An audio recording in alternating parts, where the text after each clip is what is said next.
Napakasarap nito talaga, mga katara. In-steam ko lang to. Parang puding na ang kinalabasan. Meron niyang halong manggang hinog. Talagang napakasarap at sticky pa. Diba?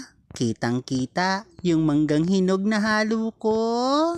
At napakasiksik pa ng pagkakaluto nito. Tara, samahan niyo ako. Tikman na natin yung aking niluto, mga katara. Amoy pa lang, napakasarap na talaga nito. Ang unang subo, syempre, sa akin. Ikalawang subo, para sa inyo naman to, mga katara. Pero, ang kasunod na mga subo, sa akin na ha.